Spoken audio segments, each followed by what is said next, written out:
Los atajos en la vida a veces son buenos, porque nos evitan trabajo. Nuestro cerebro dicen que es vago, porque está diseñado como para ahorrar energía. En caso de que nos persiga un depredador, guarda la energía para salir corriendo si viene el depredador. Desde la era cavernícola era así, pero ya no hay tigres, boas no sé, pero ya no podemos huir del depredador físicamente, ¿verdad? Pero el cerebro es como que piensa mucho para hacer algo, o sea, si lo puedo evitar, si puedo hacerlo de esta manera, mejor lo hago, ¿o no? ¿Cuántos se han visto pensando, ¿y cuál es la manera más fácil de llegar o de hacer? ¿Sí? ¿O cómo puedo bajar de peso sin dejar de comer?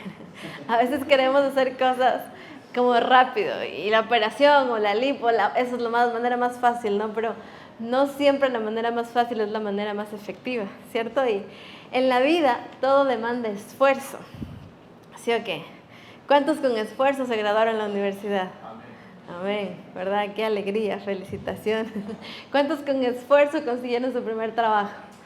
¿Se acuerdan cuando fueron a la entrevista de su primer trabajo? Sí, y los nervios y todo, y ahora estás ahí, tal vez eres un excelente trabajador, empleado, o ya no estás ahí, pero aprendiste. Yo creo que en la vida, cuando realmente nos esforzamos, ese esfuerzo vale la pena, ¿o no? Los que tienen pareja y se esforzaron por conquistar a esa persona soñada y ahora dijeron de gana, no, vale la pena, ¿verdad? Vale la pena, todo esfuerzo que hacemos por lograr lo que queremos vale la pena. ¿Cuántos han escuchado lo barato sale caro? Alguien compró algo que al otro día se le dañó, ¿sí? Yo me compré unos audífonos bien chéveres en Temu y ya no valen de un lado. Y a veces lo barato sí sale caro porque se daña más rápido, ¿verdad? Pero vivimos en una sociedad donde queremos que las cosas salgan a la velocidad de un clip. ¿Cuántos se desesperan cuando no les carga rápido la foto de Instagram? ¿Sí? Y desactivan el wifi y lo vuelven a activar los datos porque uno quiere velocidad, ¿cierto? Hoy voy a hablar de herencias sin atajos porque con Dios no funciona la velocidad, funcionan los procesos, funciona el caminar de su mano con fe, paso a pasito, un paso a la vez, ¿sí? Y quiero que me acompañen a Romanos capítulo 8 y vamos a leer el verso 17. Así que como somos sus hijos, también somos sus herederos. De hecho, somos herederos junto con Cristo, de la gloria de Dios. Pero si vamos a participar de su gloria, también debemos participar de su sufrimiento. El versículo anterior dice que nosotros somos hechos hijos de Dios. Cuando Jesús viene a vivir en nuestro corazón, en ese momento nosotros dejamos de ser una creación de Dios y pasamos a ser hijos de Dios. Él nos adopta, somos adoptados por Dios el Padre. Y ahora con Jesús en nuestro corazón podemos acercarnos a Él confiadamente, podemos llamarle papá a Dios y podemos ser partícipes de todas las promesas que Él ha hecho para nosotros en la tierra y por la eternidad. Ahora, como hijos de Dios tenemos que aprender a descubrir cuáles son las promesas de Dios, cómo es la vida cristiana, y eso sucede mientras leemos la palabra, vamos a la célula y venimos a la iglesia, vamos aprendiendo más cómo debemos comportarnos como hijos de Dios. Ahora, ser un hijo de Dios implica que la presencia de Dios siempre va a estar sobre tu vida, que la bendición de Dios siempre va a estar sobre tu vida, que en tu corazón hay alegría, hay gozo cuando tú le agradas a Dios. ¿Cuántos han sentido eso? Ser un hijo de Dios implica que Él te bendice, que Él te prospera, que Él suple tus necesidades en cada momento, que cuando tienes un problema y tú clamas a Dios por ayuda, Él viene en tu ayuda. Ser hijo de Dios implica que ya no estás solo, que ya no estás huérfano, que ahora sí tienes un papá que te acompaña, que pelea por ti, que te ayuda en tus problemas, que te defiende de los malos. ¿Amén o no amén? ¿Cuántos han experimentado a Dios defenderles? Amén. Hacerles justicia, ¿cierto? Eso significa que somos hijos de Dios. Ahora, la última parte del versículo es algo que quedó resonando en mi cabeza, porque todos queremos participar de la gloria de Dios, ¿o no? Sí, amén. Yo quiero participar de la gloria de Dios y ser próspera y cumplir mis sueños y servirle a Dios y seguir extendiendo su reino, pero dice que para participar de su gloria también debemos participar de su sufrimiento. Y lo que está diciendo Pablo no es una situación de desdicha, ¿sí? Que vas a sufrir como un mártir. Lo que está diciendo Pablo es que tú vas a sufrir cuando tú obedeces a Dios y sigues los procesos, maduras. Y la madurez siempre produce sufrimiento, ¿o no? ¿Sí o qué? ¿Todos se acuerdan cuando eran niños y pasaron de la niñez a la adolescencia? Eso fue algo difícil, ¿o no? las mujeres su primer periodo, los hombres su primera eyaculación, lo que sea, ¿no? Pasamos cuando te empezó a cambiar la voz, muchachos, ¿cómo se sentía? Y a veces la gente se burlaba, ay, te salió un gallo, jijiji. Y bueno, madurar físicamente duele, ¿o no? Yo cuando fui mamá por primera vez, al día siguiente de que ya nació mi bebé, una vacuna. La vacuna que te deja una marca, aquí todos los latinoamericanos tenemos esa vacuna que te duele. Y después a los 8 días, que la prueba del talón, que le meten una aguja en el talón hasta arriba para sacarle un poquito del hueso y le hacen una prueba. O sea, ni bien naces y ya estás sufriendo. Y si eres mujer, que te hagan los huecos para los aretes, porque es cultura de Latinoamérica, no los huequitos. Y todo crecer en la vida demanda un sufrimiento, ¿o no? ¿Se acuerdan cuando su mamá les hacía la maleta y ustedes no tenían que preocuparse de nada? Pero ya empezaron a crecer y tu cepillo ya tienes que tú encargarte. Tú tienes que traer tu ropa. Yo no, ¿por qué crecí? A veces no es lindo crecer. Es lindo crecer en muchas cosas, pero en otras cosas demanda cierto sufrimiento. Y es el sufrimiento al que Pablo se refiere en este versículo. Si vamos a participar de su gloria, tenemos que madurar. Y madurar muchas veces implica sufrir. ¿Sí? Muchas veces implica dejar de actuar como niños y actuar como gente adulta, responsabilizarse de sus acciones y dejar de victimizarse, porque a veces tenemos 20 y tantos y seguimos diciendo, es que nadie me quiere. Y a veces estamos siempre victimizándonos. Entonces Pablo dice, si tú quieres ser un hijo maduro, debes madurar. Qué profundo, ¿verdad? En la cultura romana, cuando había un heredero, no necesitabas ser heredero solo por nacer en la familia, sino que tenía que cumplir la madurez de edad para que pueda reclamar su herencia. Por eso Jesús habla del hijo pródigo, ¿se acuerdan? El hijo pródigo parece que no tenía la madurez emocional. Y cuando pide la herencia, ¿qué hace? La desgasta. En mujeres, en iPhone, en lo que sea, la desgastó, ¿sí? Y la perdió todo, se quedó como un mendigo en la calle. O sea, porque no tenía la madurez para ser el heredero. Y Dios no quiere que nos pase eso en nuestras vidas, porque Dios quiere bendecirte. Pero muchas veces no te bendice porque no has madurado. Porque sigues llorando por las mismas cosas. Porque te sigues resintiendo por las mismas cosas. Entonces muchas veces Dios no nos puede dar lo que tanto le hemos pedido, porque nos vamos a matar. O porque lo vamos a desperdiciar. O porque lo vamos a arruinar. Y Dios nos ama tanto que quiere que primero maduremos, para que también disfrutemos de todo lo que Él tiene para nosotros. Ya hemos disfrutado de un poco, pero Él tiene más para nosotros. No es solamente lo que tú has logrado en tu vida cristiana lo que Dios tiene más para ti, en serio. Hay tantas bendiciones que Dios quiere darte, que Dios quiere hacer a través de ti, pero necesitamos madurar y eso implica muchas veces sufrir. Y vamos a ver 2 tipos de sufrimiento, ¿sí? El primero es rendir nuestra voluntad a Dios y obedecer. Jesús dijo en Lucas 9:23, si alguno quiere ser mi discípulo, tiene que negarse a sí mismo, tomar su cruz y seguirme cada día. El morir al yo genera sufrimiento. Porque ¿cuántas veces no hemos querido obedecer a Dios porque implica que tengo que hacer algo que a mí me gusta por obedecer a Dios?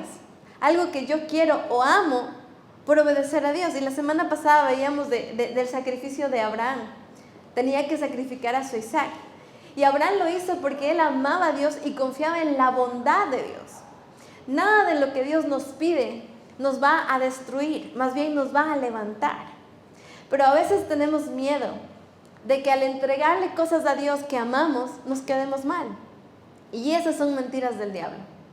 Porque siempre que decidimos obedecer a Dios, hay recompensa. Mi papá nos crió con esta frase, la obediencia trae recompensa. Y la obediencia implica morir a mí mismo. Porque cuando yo estoy de acuerdo en hacer algo, no es obedecer. Cuando a mí me cuesta lo que me están pidiendo, y a pesar de que me cuesta, lo hago, eso es obedecer. Alguien me decía, no quiero ir a dar clases esta semana, estoy harto, estoy aburrido, no quiero. Y yo decía, pero es bonito, no, pero no quiero, déjame morir a mi carne que no quiere. Y se fue a orar y luego vino y dijo, ya, ahora sí quiero ir. Y a veces nos cuesta hacer las cosas. ¿A cuántos les cuesta pedir perdón? ¿A cuántos les cuesta morir a los sentimientos que tienes por esa persona que no ama a Dios? Por esa persona que si te casas te va a jalar al mundo. Y a veces cuesta renunciar a la ilusión, al sueño, al anhelo o al vicio. Ese vicio que te consuela cuando estás deprimido, vamos a tomar, vamos a lo de acá. Y tú sabes que eso te destruye. Y morir a eso es morir al yo. Y eso genera un sufrimiento. Y ese es el tipo de sufrimiento que te hace madurar. ¿Amén o no amén? Entonces necesitamos entender que para nosotros poder disfrutar de la gloria de Dios tenemos que rendir nuestra voluntad a Dios. Y ese es el sacrificio más grande que cada ser humano puede hacer cada día. ¿Qué te está pidiendo Dios en tu vida en este momento? El otro tipo de sufrimiento se genera cuando por obedecer a Dios, por honrar a su palabra, la gente se burla y te critica. Te dejan de invitar a fiestas. Te empiezan a ridiculizar en la universidad. Te empiezan a hacer bullying porque tú decidiste no sexo antes del matrimonio. O no tomas como todo el mundo toma después del partido.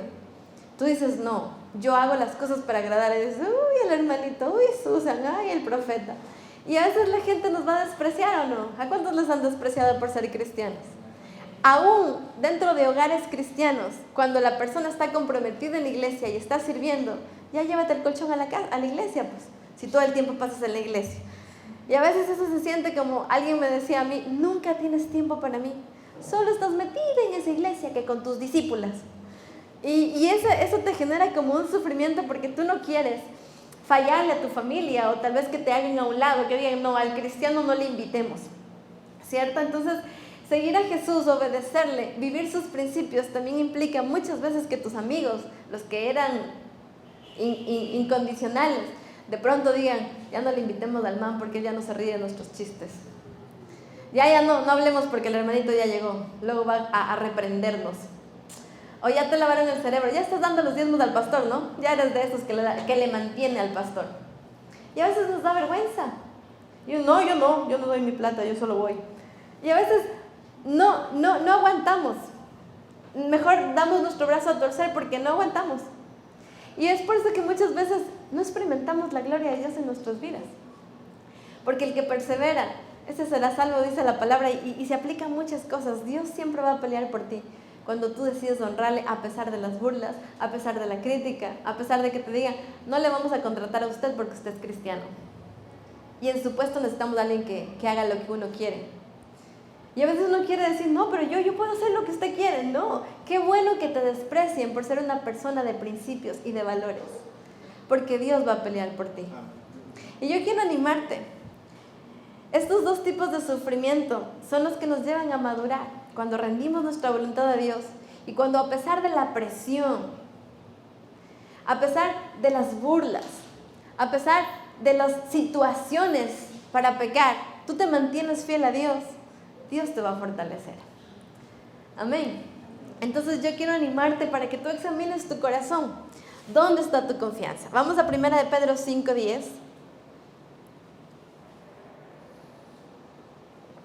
Y dice, en su bondad, Dios los llamó a ustedes a que participen de su gloria eterna por medio de Cristo Jesús. Entonces, después de que hayan sufrido un poco de tiempo, Él los restaurará, los sostendrá, los fortalecerá y los afirmará sobre un fundamento sólido. El sufrimiento es parte de la vida. Cuando tú sufres con Cristo, ese sufrimiento te transforma. Ese sufrimiento te hace mejor persona. Ese sufrimiento te hace mejor hijo, mejor cristiano. Cuando Cristo está en tu vida, sufrir tiene un propósito. Pero cuando Cristo no está en nuestras vidas, sufrir te destruye. Sufrir te vuelve ateo. Sufrir te aleja de Dios. Destruye tu familia y destruye tus relaciones. Pero cuando tú tienes a Jesús, el sufrimiento tiene un propósito de refinar tu vida. ¿Se han visto los procesos para refinar el oro o para pulir diamantes? ¿Sí? Son procesos fuertes. O cuando a una botella, a un vidrio le dan forma de botella. Tiene que ser sometido a grandes temperaturas de fuego para que sea maleable. Y algo así es el sufrimiento en nuestras vidas. Cuando sufrimos, el Señor quiere darnos forma. Y ese sufrimiento nos hace más semejantes a Jesús. Ahora, ¿cómo sufrimos con Dios? Cuando tú enfrentas una situación difícil en tu vida, una enfermedad, un robo, un accidente, o tal vez renunciar a algo que tú amas, Cuando tú le buscas a Dios en medio de esa situación y le dices, Señor, ¿por qué me robaron la moto? No entiendo. Si yo la bendije, la oré y con esa moto iba a la célula, no entiendo por qué me robaron la moto. Ayúdame a entender, Dios, porque me duele. Y si tú le preguntas, Dios siempre te va a mostrar. A veces es un ataque del diablo para probar tu fe. Dios usa al diablo para probar tu fe, porque el diablo es un instrumento de Dios. A veces es porque en tu corazón quizás hay algo que no está bien delante de Dios y era un llamado de atención que por tus propias decisiones pasaron. Y Dios quiere usar esa situación para acercarte a Él. Y siempre que vamos a Dios encontramos respuesta, encontramos consuelo.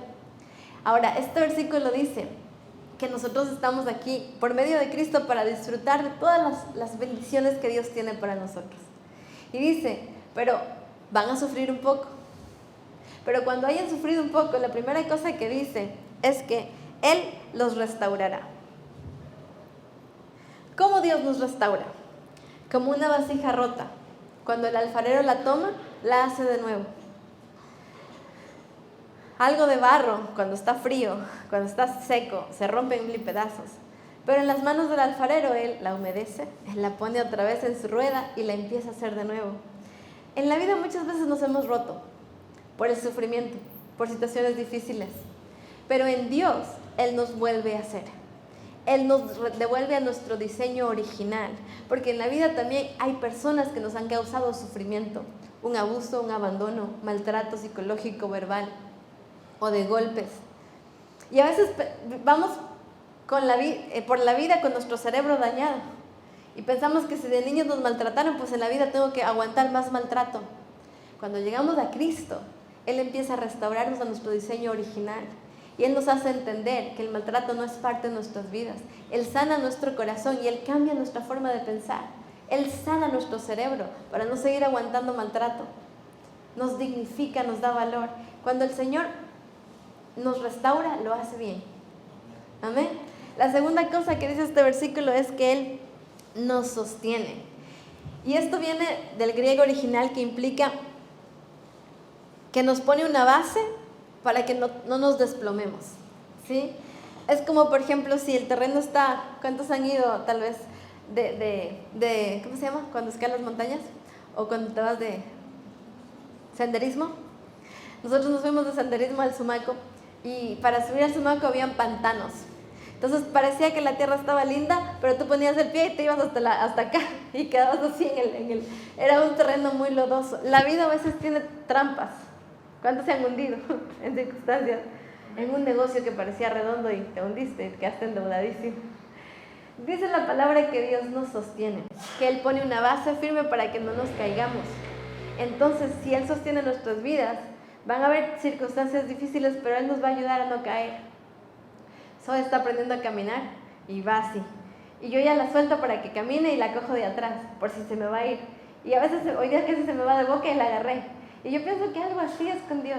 Él nos sostiene cuando nos vamos a ir de boca y nos dice no, allá no. Y ¿sabes qué? Dios quiere que nosotros aprendamos a dejarnos sostener por Él. ¿Cuántos se han sentido que tambalean? Si tú clamas cuando tambaleas, Dios te va a sostener. Si tú estás así tambaleando en tus finanzas, obedece a Dios en tus finanzas y Él te va a sostener. Él te va a poner ahí en una plataforma que nunca desmayes, que nunca te falte nada en la parte económica. Dios quiere sostenernos. Amén. La tercera cosa que dice este versículo es que nos fortalece. Te hace resistente al peso de la vida, al peso muchas veces de ser cristiano. Porque a veces ser cristiano implica aguantar presión, aguantar burlas. Alguien le decía a otra persona, estoy harta, en el trabajo solo se pasan burlando de mí. Que sí, que llámale a tu pastor, que sí, que toma esta plata, llévale al pastor, que sí. Y estoy harta, le decía a esta persona a su líder. Y su líder le dijo, aprende a fortalecerte en Dios y fluye con las bromas. Si te dice, sí, nos sirve para la construcción, recibe la plata. Fluye, porque Dios te fortalece para que no te hiera y para que puedas fluir en armonía, en amistad con las personas y no convertirte en enemigo de la gente. Porque a veces queremos ponernos a la defensiva. Pero Dios nos fortalece para que esos dardos que nos mandan no nos duelan. sino que reboten, ¿verdad? Y poder ser amistosos, poder ser amables, poder mostrar el amor de Jesús, aun cuando se nos burlan, nos hacen a un lado. ¿Cuántos dicen amén? Ahora nos hace resistentes al peso. Aquí hay muchos musculosos y musculosas que van al gimnasio, ¿verdad? Si tú vas al gimnasio y no te duele, es porque no estás haciendo nada. Porque cuando tú vas al gimnasio y te duele, quiere decir que tu músculo sufre micro desgarros, ¿sí? Se rompe y luego se vuelve a regenerar y se hace más fuerte para que cada vez avances más peso. Pero a la gente a veces no le gusta ir al gimnasio porque dicen me va a doler. Pero ese dolor te hace más fuerte, ¿o no? ¿Sí o qué? ¿Cuántos han experimentado ese dolor del gimnasio? No se nota, ¿no? y algo así es en la vida cristiana. Cuando nosotros estamos sujetos a Dios, Él nos hace fuertes para resistir los ataques del enemigo, de la gente y aún de nosotros mismos. Amén. Entonces necesitamos fortalecernos en Dios. Y la última cosa que nos dice este versículo es que nos afirma, como un árbol que echa raíces profundas.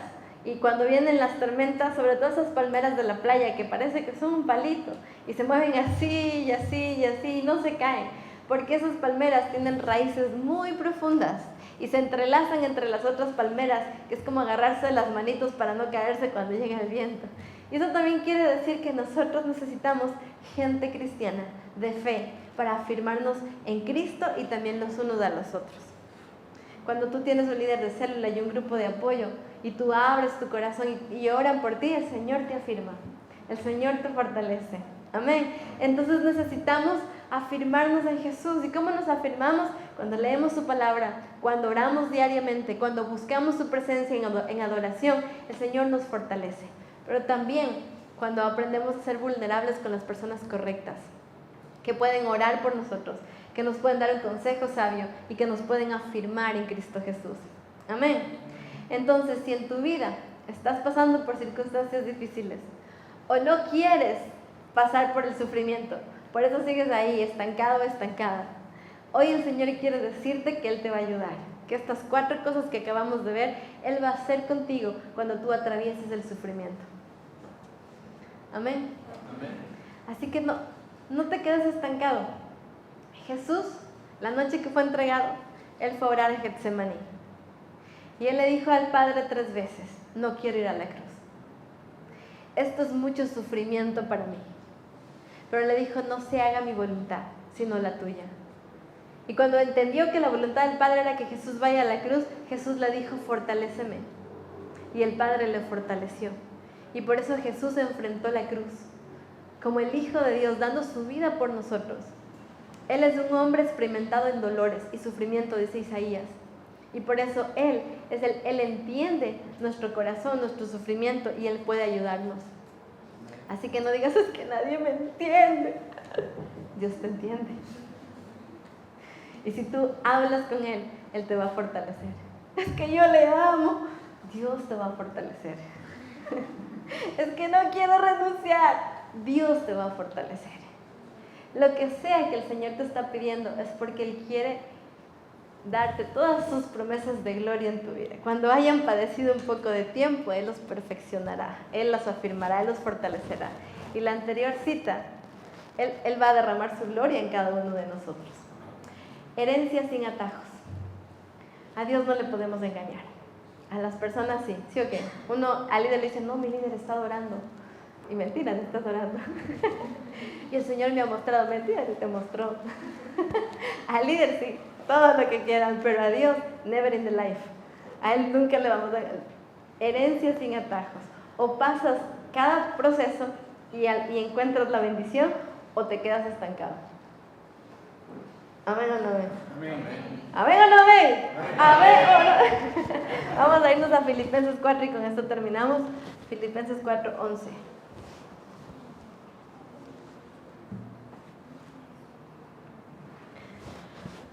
No es que haya pasado necesidad alguna vez, porque he aprendido a estar contento con lo que tengo. Sé vivir con casi nada o con todo lo necesario. He aprendido el secreto de vivir en cualquier situación, sea con el estómago lleno o vacío, con mucho o con poco, pues todo lo puedo hacer por medio de Cristo, quien me da las fuerzas. Pablo estaba escribiendo esta carta desde la cárcel. Y Pablo dice, yo estoy contento. ¿Cómo alguien que está en la cárcel puede estar tan contento? Dice Pablo, yo he tenido abundancia y he tenido nada. He tenido la panza llena. ¿Cuántos les gusta tener la barriga llena? Es hermoso. Y la barriga vacía es horrible. Hasta uno se pone de mal genio. Pero Pablo no se ponía de mal genio. Dice que él pudo estar con el estómago lleno, con el estómago vacío, y estaba contento. Porque todo lo podía en Cristo, porque Cristo le daba la fuerza para enfrentar cualquier circunstancia. ¿Y sabes qué? A pesar del sufrimiento, Dios quiere darnos gozo. Que en medio de cada circunstancia que vivimos, el gozo de Dios sea nuestra fuerza. ¿Cuándo pasa esto? Cuando dependemos de Dios, como Pablo. Pablo estaba en una situación muy precaria. Ya lo iban a matar.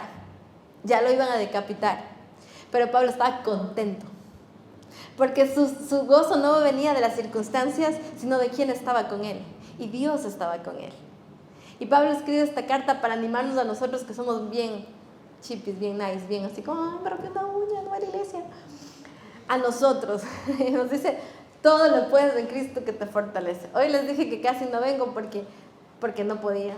Porque la Zoe se durmió temprano y uno no estaba listo. Y le dije, Josué, encárgate tú. Pero me acordé de esta palabra. Y uno se rinde o pelea. Uno se rinde o lucha. Uno se rinde o se esfuerza. Y cuando tú decides fortalecerte en Dios, Él multiplica tus fuerzas. Él te unge, Él te da el valor y tú puedes salir adelante cualquiera sea tu circunstancia. No dependas de las circunstancias presentes. Depende de Dios y Él te va a guiar, Él te va a ayudar, Él te va a fortalecer en cada situación que tú enfrentes. Amén. La característica de un cristiano lleno del Espíritu Santo es que tiene gozo. A pesar de que le botaron del trabajo. A pesar de que la que te gustaba no te paró bola. A pesar de que ya tengas 30 y tantos y no te gradúas o no te casas. Cuando Dios está en nosotros, Él es nuestro gozo y nuestra fortaleza. De verdad. Y Él nos va a ayudar. Porque Él es un buen Padre. Si tú estás estancado en algún lugar, quizás es porque no has querido pasar los procesos. No porque Dios no quiera bendecirte, no porque Dios no esté enojado contigo, sino porque Dios es un buen Padre y no cría niños consentidos. Ya, vengo, para que no lloren. No, o pasamos los procesos, o maduramos. Amén. Así que vamos a madurar y vamos a encontrar todas las promesas que Dios tiene para nuestras vidas. Amén. Vamos a ponernos de pie para terminar.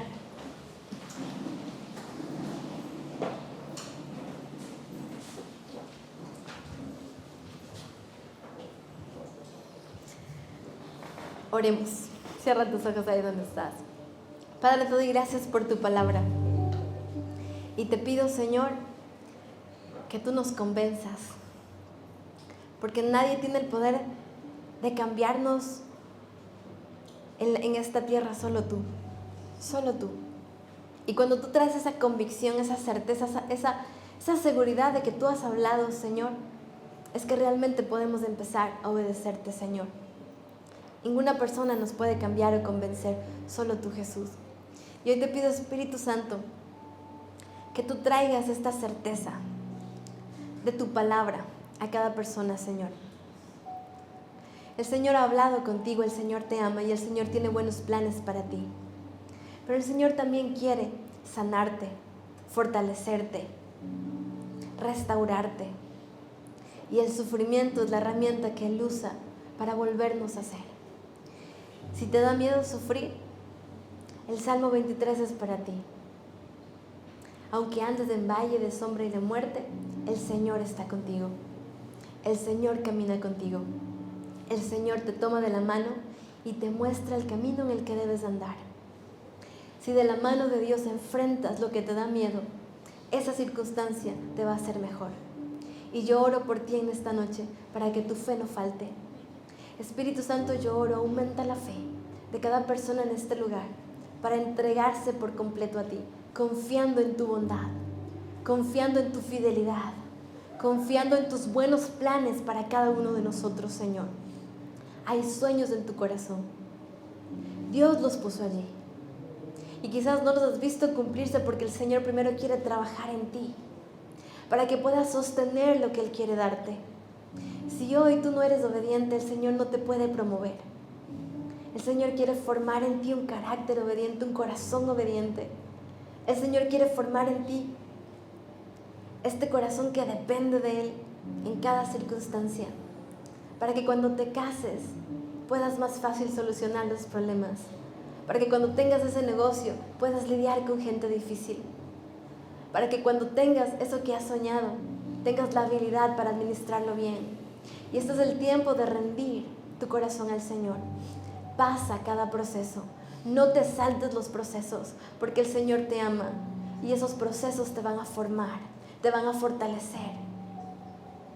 Gracias, Espíritu Santo, por hacer la obra en cada uno de tus hijos en este lugar. Siempre nos amas, siempre nos amas. Tú no estás enojado con nosotros porque hemos sido desobedientes. Tú nos amas, Señor, y siempre estás listo para ayudarnos en nuestras debilidades, Padre. Y yo te doy gracias porque tú has hablado al corazón de muchas personas en este lugar, y con tu ayuda, Señor, vamos a enfrentar el sufrimiento y vamos a salir mejores, porque tú nos haces mejores, Señor. Yo te doy gracias por tu palabra, y al igual que Pablo, que podamos decir: toda circunstancia puedo soportarla porque Cristo me da la fuerza para hacerlo. Cada circunstancia que nos toque vivir, Señor, de ti viene la fuerza para sostenernos a nosotros y enfrentar y tener victoria, Señor. Todo lo podemos en ti porque tú nos das las fuerzas, Señor.